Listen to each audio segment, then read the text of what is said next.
किसान भाइयों नमस्कार। आशा करता हूं कि आप स्वस्थ होंगे। धान की फसल अब लगभग 80 से 90 दिन की हो चुकी है, तो इस बीच हमारे बालियां 100% अब निकल आई हैं धान के अंदर।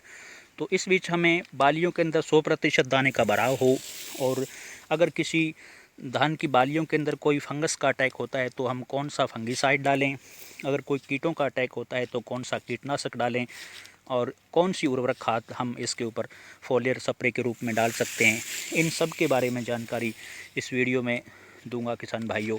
तो उम्मीद करता हूं आपसे कि आप वीडियो को पूरा शुरू से लेकर के अंत तक देखेंगे। और जो भाई किसान भाई चैनल पर पहली बार विजिट कर रहे हैं, पहली बार चैनल पर आए हैं, वो उस चैनल को कृपा करके सब्सक्राइब कर लेना और आगे किसान भाइयों तक शेयर भी करना। तो किसान भाइयों, धान की फसल 80 से 90 दिन की जो ये अवस्था होती है, बहुत ही अत्यंत महत्वपूर्ण होती है। अगर हम इस 80 से 90 दिन की फसल के बाद हम पूरी तरीके से हमारी देखभाल नहीं करेंगे धान की फसल की, तो हमारी पैदावार 20 से 25% तक घट सकती है किसान भाइयों। क्योंकि इस वक्त जो भी कीटों का और फंगस का जो अटैक होता है वो 80% ज़्यादा होता है किसान भाइयों, अन्य पहले दिनों के मुकाबले में। तो 80 से 90 दिन के बाद हमारी फंगस और कीटों का हमारी फसल पर ज़्यादा अटैक होता है। तो हमें सबसे पहले किसान भाइयों, आपको चाहिए कि आप अपने खेत में सुबह सुबह खेत का भ्रमण करें और इसके अंदर अच्छी तरीके से अपने खेत को देखें कि कहीं कोई फंगस का अटैक या कीटों का अटैक तो नहीं है।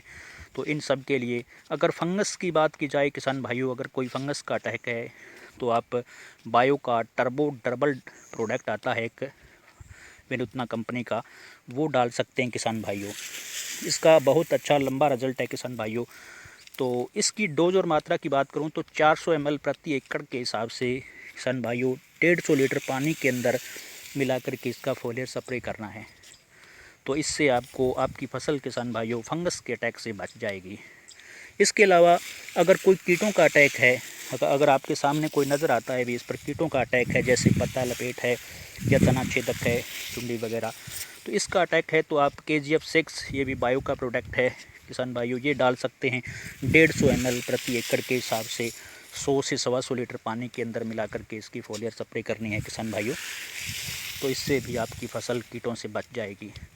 इसके अलावा किसान भाइयों, अब हमारी पैदावार को अधिक लेने के लिए जो दाने का भराव अच्छा हो और जो हमारे दाने चमकदार हों, वज़नदार हों और हमारी पैदावार पूरी भरपूर तरीके से निकले, इसके लिए हमारी फसल को चाहिए कि पोटास जो है वो पोटास की स्प्रे करना किसान भाइयों। जिन किसान भाइयों ने नीचे अगर दानेदार पोटास नहीं डाली है तो वो अब फोलियर स्प्रे के रूप में 1 किलो जो है वो पोटास ले लें और 100 से 125 लीटर पानी के अंदर मिला करके इसका फोलियर किसान भाइयों करना है।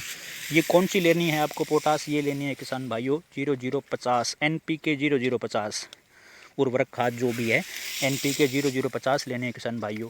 ये आपको 1 से 1.5 किलो तक ले सकते हैं और 100 से 125 लीटर पानी के अंदर मिला करके इसकी फोलियर स्प्रे किसान भाइयों कर सकते हैं।